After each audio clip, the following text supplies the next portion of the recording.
4,000 years ago, there was no money. People traded by selling their goods and services for other goods and services. This was called bartering. Do you want a gardening hoe? Give a toolsmith a chicken. Or if he had enough chicken, give him a lamb.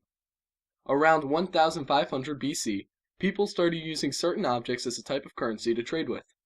But instead of using coins, they used spearheads, animal hides, and salt. This was all fine, except for when you got your hand cut up while reaching for your spear-shaped coin. Eventually, in 1100 BC, a wise person in China decided that instead of using sharp spears as currency, we should use cylindrical coins. Even though the Chinese were the first to use this shape of coin, the first regulated coins were made in Lydia, now Turkey. In 600 BC, the king of Lydia, King Alyattes, minted the first coins from a silver-gold alloy called electrium. Now, instead of buying that gardening hoe with a chicken, you could use a coin. This made trade with Lydia much easier and its economy skyrocketed.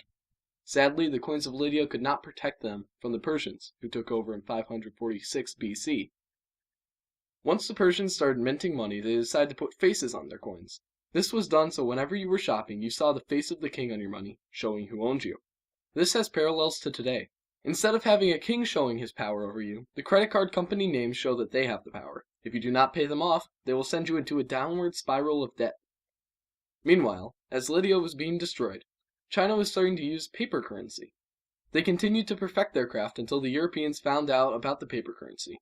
Up until 1600 AD, Europe had been using metal coins. With the implementation of paper, the banks of Europe started using banknotes. The banknotes were basically a slip of paper that represented the gold that you had in the bank. When you gave someone that banknote, they could cash it into the bank for that amount of gold. Another major difference between these banknotes and our currency now is that it was privately regulated. The government had nothing to do with the banknotes. The first use of government-regulated money, or fiat money, was in Europe's North American colonies. This money was basically a piece of paper from the government saying that this paper had value because it said so. The French soldiers in Canada would get playing cards signed by the governor to use as fiat money. As technology progressed, governments kept making their counterfeit protection on their money better and better. This leads us to the modern day. Instead of using gold to trade, banknotes that represent gold, or government-regulated pieces of paper, we use plastic cards with magnetic strips on them. There are two types of these cards, credit or debit. Debit cards are simpler. They are directly linked to your bank account, so whenever you make a transaction, the money in your account is transferred to the seller's account. Basically, you don't need to bring out your cash. On the other hand, credit cards are much more complicated. When you first get a credit card, the company that owns the credit card sets the balance that you can spend. You can spend all the money in this balance as long as you pay it back within the month, plus interest. This allows you to spend much more money at one time than you actually have.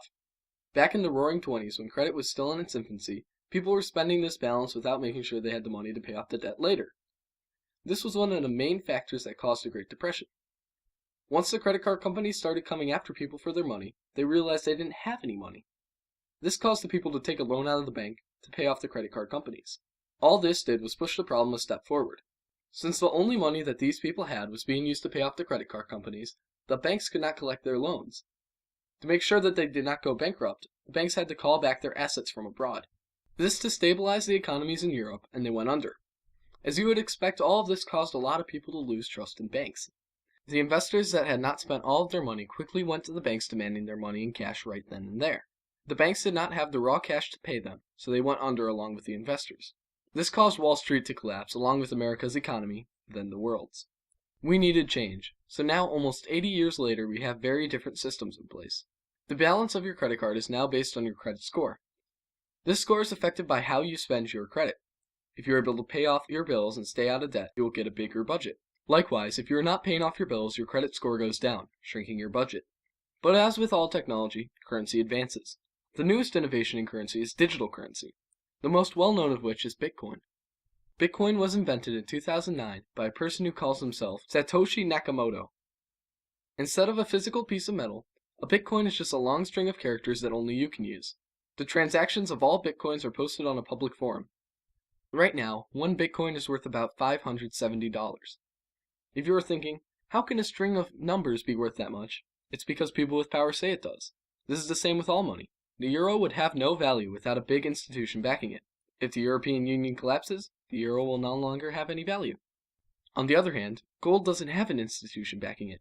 But if you were using gold as a currency, people everywhere would accept it as a payment. But that still is only the case because gold is universally accepted by everyone to have value. If everyone stopped thinking that gold had value, the world's gold reserves would lose all of their value, and it would send all of our fiat money under.